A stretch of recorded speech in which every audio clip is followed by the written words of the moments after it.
So we are broadcasting, not live, but kind of live. That's right. For our podcast on top of a beautiful villa in Athens, just after our Dreams Retreat. And it's almost, if you think about your purpose, an archetype is driving how you live your life and what role you think you play. And we all think, well, it has to do with my family and the way, this is why I do what I do, because this happened to me when I was earlier.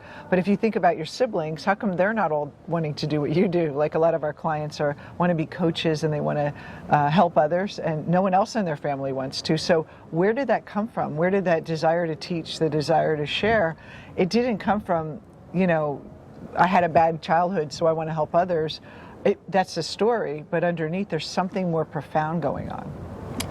Right. So the question then becomes, what choice do we have in this world that the archetypes are playing out through humanity, through culture, and through religion? Mm-hmm. The choice is simply this: as individuals, are we going to live unconsciously and let these forces drive us? Mm-hmm. Or is there a way to become conscious of them and participate in a conscious, creative way in that process? So, for someone who's looking for their purpose, for me, I remember when I just didn't know what I wanted to do with my life, and when I was in the corporate world, there was something about me that people were drawn to, and they said, I wanted help. I always felt like I wanted to help people, and it's like, where did that come from? And so that's what you're saying is this archetypal pattern. But if I don't consciously choose to act upon it, it could just stay dormant. It could just be, it's there, and maybe I help a couple people. But I decided to take it and use it and express myself as the archetype. Yes. Of the teacher, of the wise woman, and stepping into that role. And that's why it feels so weird, I think, because for a lot of women especially, they don't think they're qualified to go out and teach or to share what they have, or they don't think they're wise enough yet. And they look at themselves from their persona, from that little ego, and they're not seeing that there's this force that's much bigger than them, that's acting and compelling them to act in that way. Yeah. And I would say that Jung would interpret that kind of negating of the archetypal reality as dangerous, because then the archetype could play out its dark side.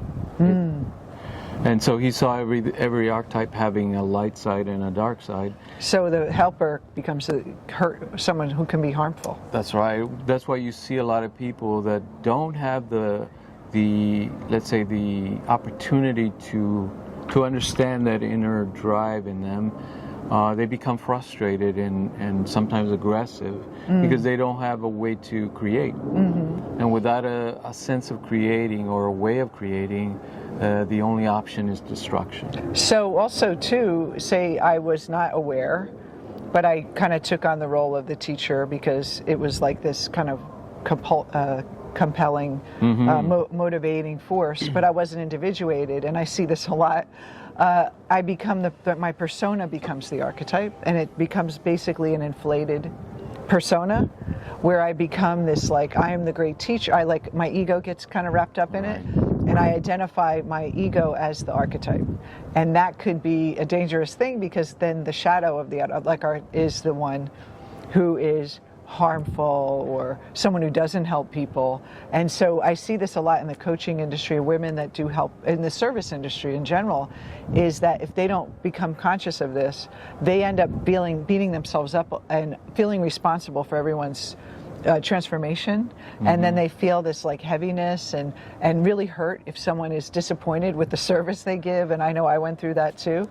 And that kind of attachment. And that's when you know that you're doing your work, but then you're attached to people telling you you're a great teacher, that's when you know you haven't fully integrated the archetype. You're more using the archetype for your ego's purposes versus really using it as a tool to express the divine in you, and that's a much different way of doing that. So what would you say would be if someone is caught up there? I'm sure there's a lot of people that are coaches or want to be coaches listening to this or want to help others.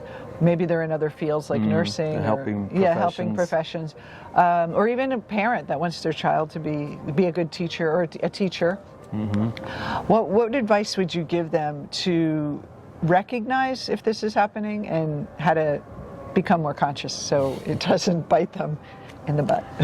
Well, the dreams are the royal road to the unconscious, as Freud taught us, and then Jung kind of lays the groundwork for how to use the symbols that arise from the unconscious to connect our personal experience, our personal work in this world with those deeper forces, the deeper impulses that arise from the collective unconscious. And so I would say that dreams are the way to work with that process.